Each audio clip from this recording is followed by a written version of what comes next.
All I'm offering is the truth, nothing more. In every study of success and self-confidence, in every situation where a person enjoys high levels of self-esteem, self-respect, and personal pride, we find that they all have one thing in common. And that one thing is that each high-achieving man or woman is in the right place at the right time, doing exactly the work that he or she is uniquely qualified to do. Not only are these people the happiest and highest performing men and women in our society, but you personally will never be truly happy and truly satisfied until you take your rightful place among them. As Emerson said, "The power which resides in man is new in nature, and none but he knows what that is which he can do, nor does he know until he has tried." Thomas Edison said, "If we all did the things we are capable of doing, we would literally astound ourselves." Within you right now is the power to do things you never dreamed possible, and this power becomes available to you just as soon as you can change your beliefs. Your limits are determined solely by your own beliefs and by your own confidence in what you think is possible for you. Studies conducted on thousands of men and women who have moved from ordinary to extraordinary performance, and who have moved from feelings of inadequacy to feeling great about themselves, show that there is a direct cause-effect relationship between competence and mastery on the one hand and self-confidence on the other. Peak experience is a form of natural high that causes you to feel absolutely terrific about yourself and gives you a wonderful overall feeling of well-being and happiness. And the causes of this effect are now well known. To attain this wonderful, healthy feeling of optimal performance, you need clear goals, challenging standards, regular feedback, total concentration, step-by-step success, and a feeling that you are expanding your capabilities to a new, higher level.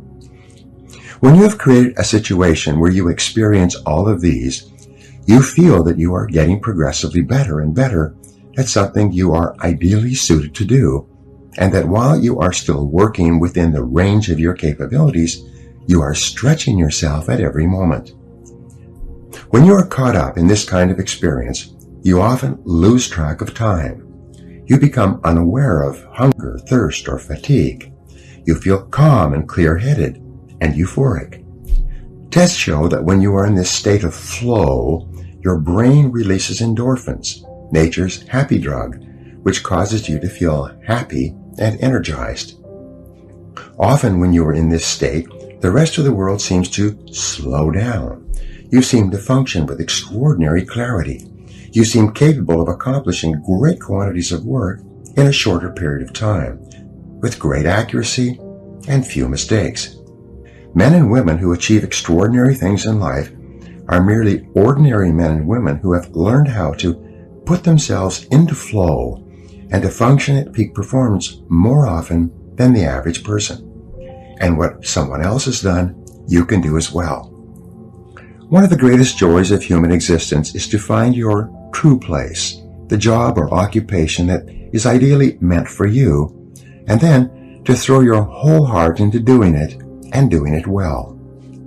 The most fortunate people in our society are those who are so totally absorbed in their work that they don't know where their work ends and their play begins. If they could, many of them would do what they love for free, and many do. If they won $10 million in the lottery, this is what they would consciously choose to do for the rest of their lives, or until the money ran out. Spiritual teacher Emmett Fox referred to this as your heart's desire. He said that you are here on earth to do something special, something that perhaps only you can do, and that you will never be truly fulfilled until you find it and completely commit yourself to it. And the remarkable thing, said Fox, is that you almost always have an idea of what it is. You only need to listen to yourself and then trust the guidance you receive. The history of the human race is written in the life stories of men and women who followed their heart's desires and did what they were uniquely qualified to do and did it with all their heart. And no matter what your situation is, this possibility lies open to you right now. Your development of competence and mastery, and the self-confidence that goes with it, actually begin with self-analysis and self-awareness. Socrates said that the beginning of all wisdom and understanding is contained in the words, "Man, know thyself." And in analyzing yourself to determine what it is that would be ideal for you to do, there are 6 approaches you can use. First, ask yourself these questions. 1. What talents, skills, and abilities do you have that seem to be natural to you? 2. What have you been able to do easily and well in the past that seems to be difficult for other people? 3. What subjects in school and what parts of your work have you naturally gravitated toward? 4. What did you most enjoy doing between the ages of 7 and 14? Ask your mother. This is often a predictor of what you should be doing as an adult. 5. What parts of your work do you love to do and seem to do well? And 6. What work or activities give you a natural high? They give you energy, fill you with enthusiasm, and you lose track of time when you are doing them. Every person is put on this earth with a unique combination of talents and inclinations that makes him or her different from anyone else who has ever lived. And it is only when you find the special situation that can most benefit from your unique capabilities that you will be able to make the greatest contribution and enjoy the greatest rewards, both tangible and intangible. Finding the right job for you and then becoming excellent at that job is one of the chief responsibilities of adult life. An excellent exercise in self-discovery is for you to divide your work activities into 4 quadrants. This was first suggested by Viktor Frankl, the founder of logotherapy. The 4 quadrants are divided up by hard to learn versus what is easy to learn, and what is hard to do versus what is easy to do. Quadrant 1. In the first quadrant, you find those jobs and activities that are hard to learn and hard to do. These are probably areas for which you have no natural facility and from which you get very little pleasure, like a salesperson having to do detailed account reports or financial analysis, or a computer programmer expected to make sales calls or do public speaking. The individual and the occupation are not suited to each other. They are hard to learn and always hard to do. Quadrant 2. This quadrant contains things that are easy to learn but hard to do. Hard physical labor might fall into this category, like digging a ditch with a shovel. It's easy to learn, but it's always hard to do. Quadrant 3.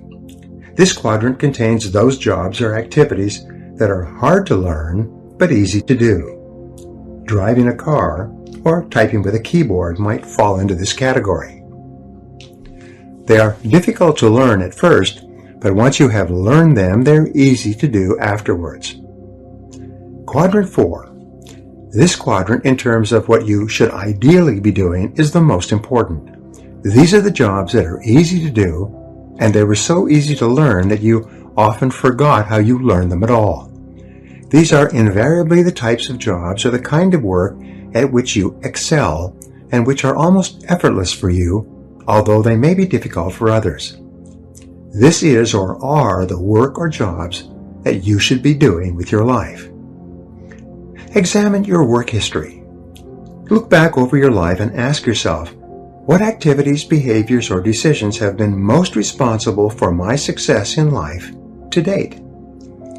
You'll probably find that less than 5% of the things that you have said or done have accounted for most of the success that you have enjoyed.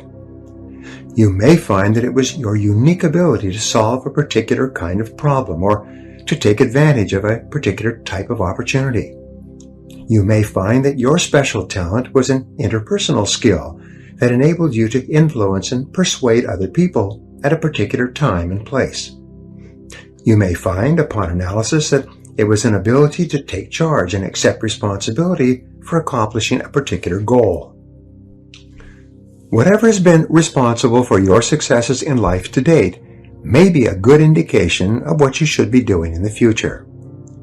Describe in detail the amount of money you would like to earn, the kind of work you would like to do, the size and character of the company you would like to work for, the type of people you would like to work with, the kind of customers that you would like to sell to, and the level of responsibility or position you would like to attain. As you think through the kind of job that would make you happy, you may find that it is a completely different field than the one you're in now. Analyze your work based on the measure that I call return on energy. Leaders in every field deliberately apply their talents and energies where they can achieve their greatest return on the amount of energy, mental, emotional, and physical, that they invest in any endeavor. They refuse to take on jobs or work in areas where they cannot perform at exceptional levels. They treat themselves as valuable resources, and they spend their energies very carefully. One of the questions that you might continually ask yourself is this: is this the best possible use of my time and energy? Is what you are doing right now the most valuable thing that you could be doing, given your particular combination of talents and abilities? Often, answering this question will help you to see that there is a vast difference between what you are currently doing and what you should be doing if you want to be fulfilling more of your potential. Almost every really successful, happy man or woman will say that the reason for their success is that they are doing what they love to do.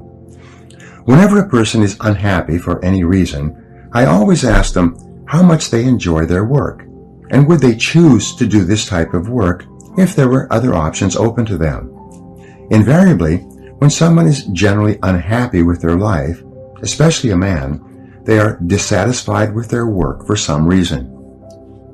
Unfortunately, there's an old myth in our society that suggests that work is a penalty you pay during the day so that you can get your enjoyment from other things in the evenings and on the weekends.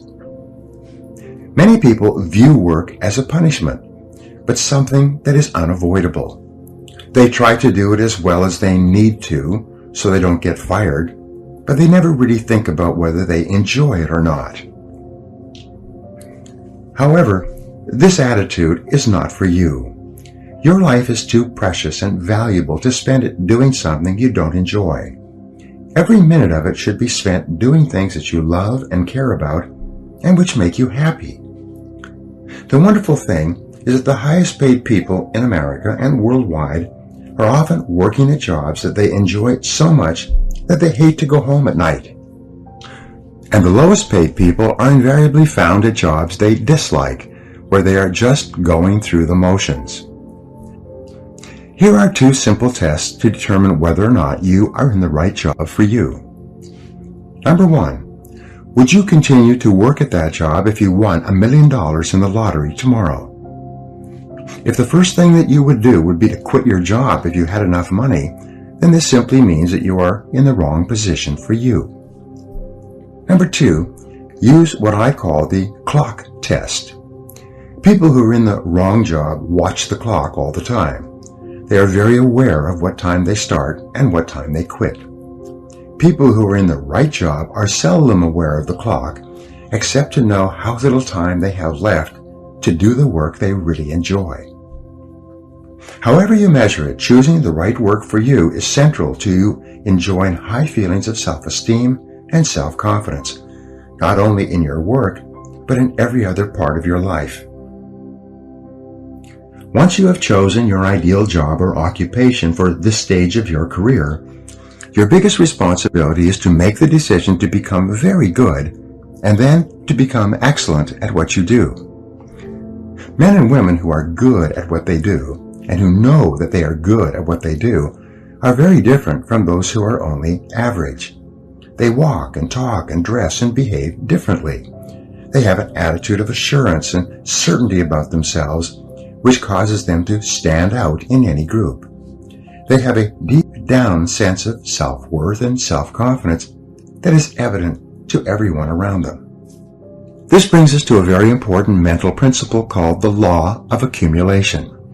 The application of this law is a fundamental reason for success in every field, including yours. This law says that every great life or great career is an accumulation of hundreds and perhaps thousands of efforts that nobody ever sees or appreciates. Great success is the result of countless hours, maybe even months and years of preparation and hard work toward the goal of becoming very good at what you are doing. This law of accumulation says that life is very much like a balance sheet, with both credits and debits. Every time you do something positive to enhance your abilities and to improve your life, you get a credit on the credit side of your ledger. Every time you waste your time or neglect to take advantage of an opportunity to learn and grow, you get a debit on the debit side of your ledger. Here's the key. Everything counts. Everything that you do or fail to do is written down and totaled up on your balance sheet. Everything that you do or fail to do counts in some way. Nothing is neutral. Everything is either moving you toward a better life or moving you away from it. Everything counts. A successful, happy, self-confident person is an individual who has consciously and deliberately built up a lot of credits on his or her balance sheet. An unhappy, negative, or insecure person is a person who has a lot of debits on his or her balance sheet. And since the only things that count are your actions, it seems that every positive and constructive action you engage in adds up and increases your levels of self-confidence and self-esteem. Perhaps the most important corollary of the law of accumulation is what is called the law of incremental improvement. This is really the law that explains how you move from wherever you are to the top of your field. This is the law that explains all great success in America or anywhere else in the world.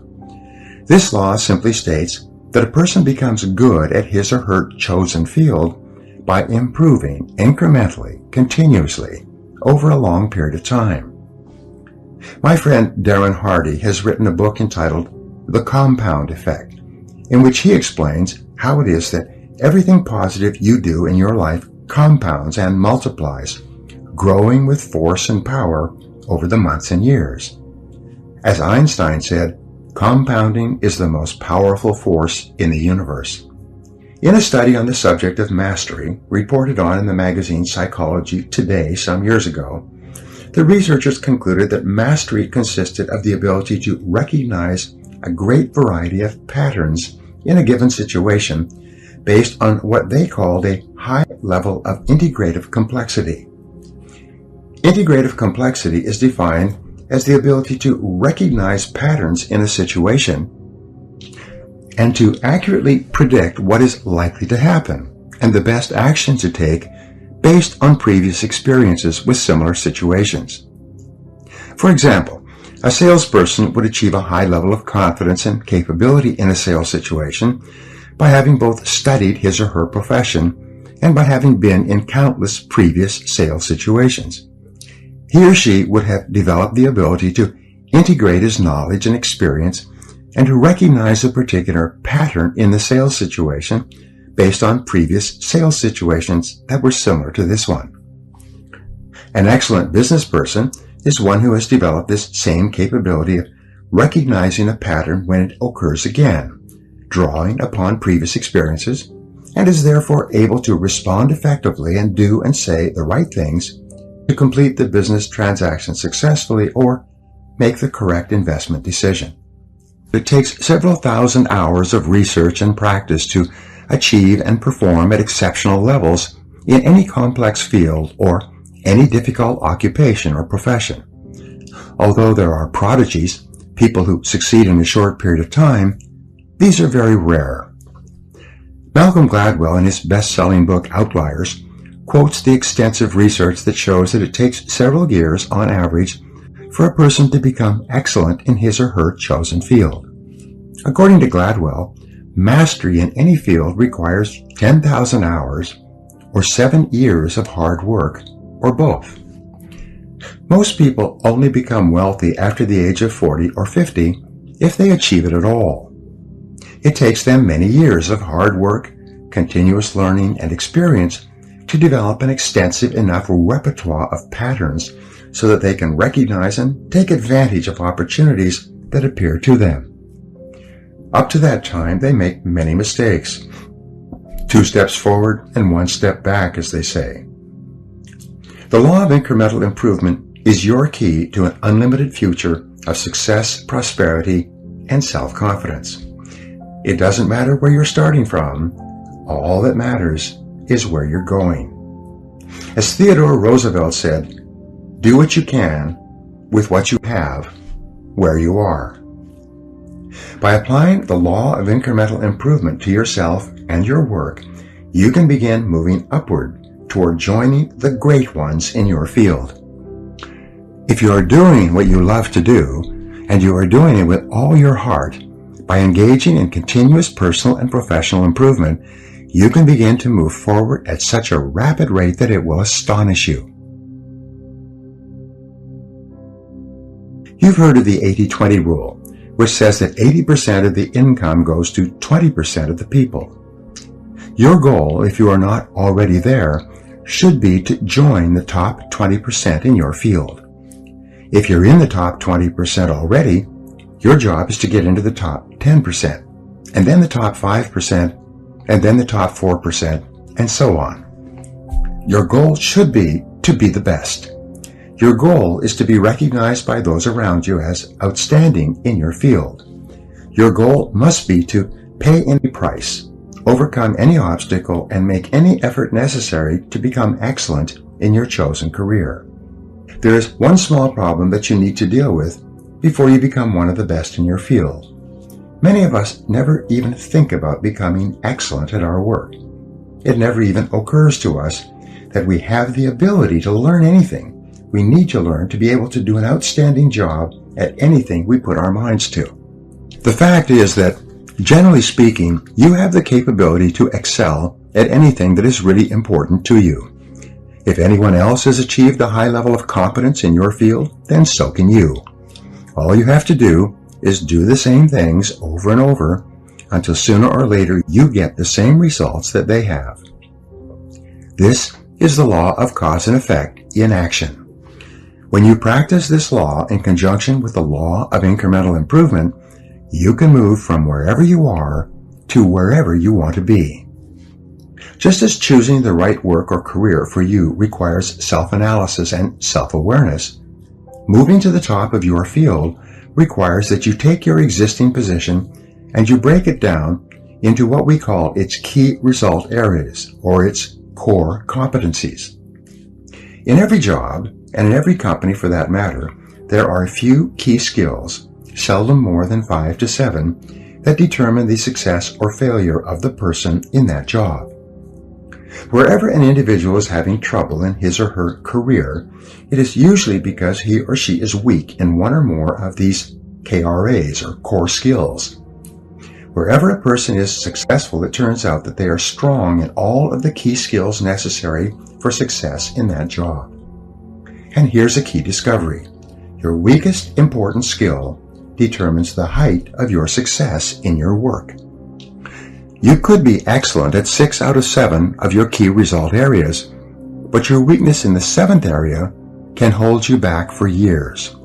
Your first job is to break your work down into its component parts, its basic skills, its basic key result areas, and then honestly analyze your level of competence in each one by giving yourself a grade on a scale of 1 to 10. For example, if you are in sales, your key result areas or core skills might be prospecting, establishing rapport, identifying problems accurately, presenting solutions, answering objections, closing the sale, and getting resales and referrals from satisfied customers.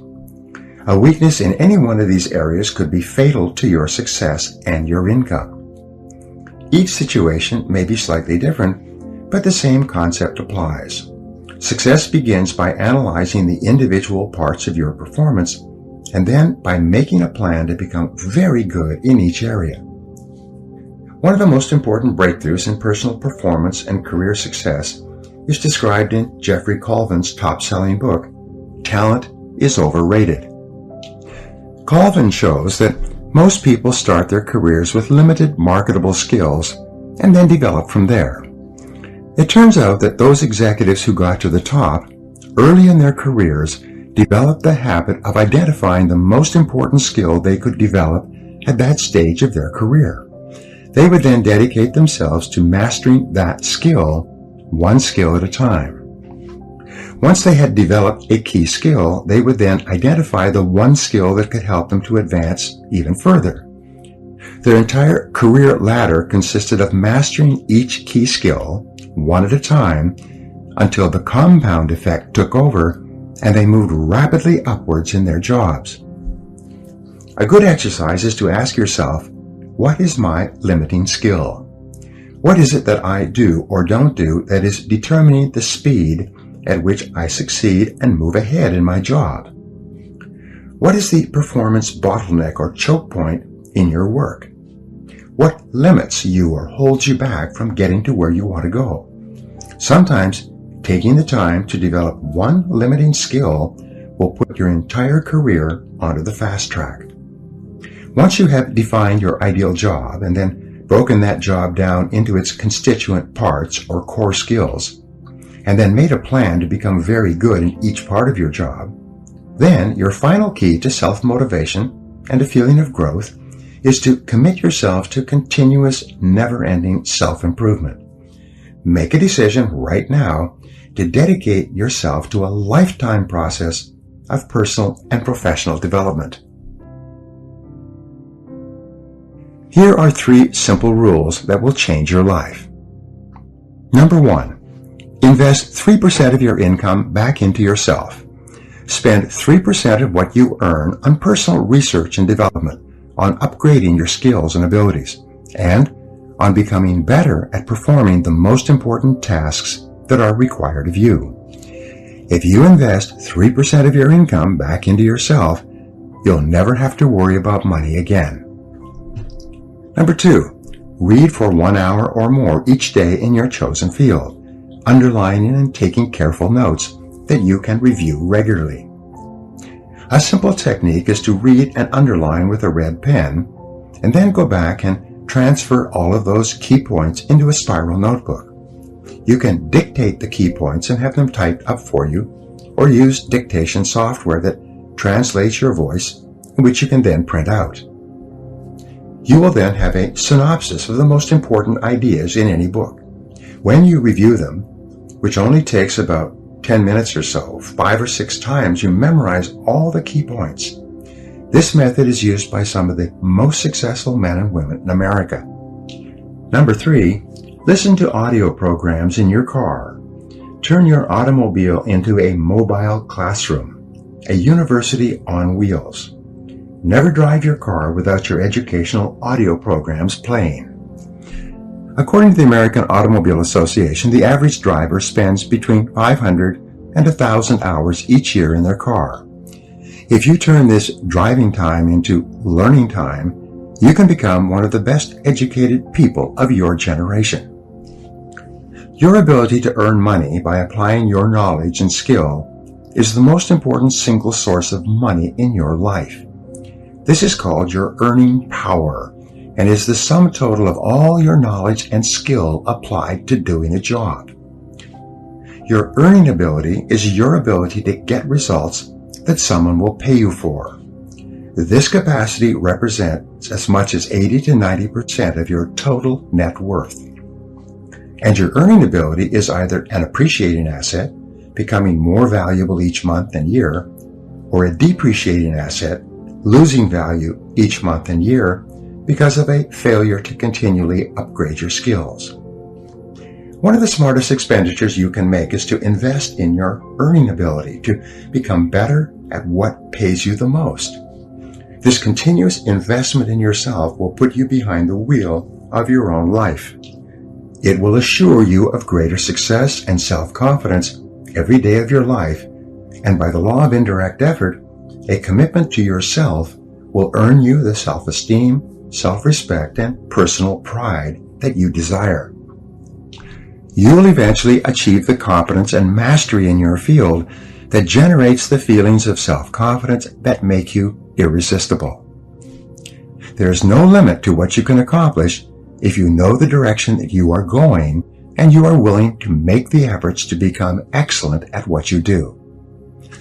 Now, here are some exercises that you can use to apply these ideas. Number 1, make a decision today to become excellent at what you do. Set it as a goal, make a plan, and work on it every day. Number 2, identify the jobs or parts of your job that you most enjoy, and then seek a way to do more and more of those jobs. Number 3, identify those jobs in your career that have been easy to learn and which are easy to do, and look for ways to do more of them more of the time. Number 4, identify the key result areas of your work and give yourself a grade of 1 to 10 in each one. Remember that your weakest key skill sets the height of your success. Number 5, what one skill, if you are excellent at it consistently, would have the greatest positive impact on your career? Number 6, develop a continuous learning plan for yourself and dedicate yourself toward getting better and better at what you do. And number 7, identify the most important result or results for which you are paid and resolve to get more and better of those results every day.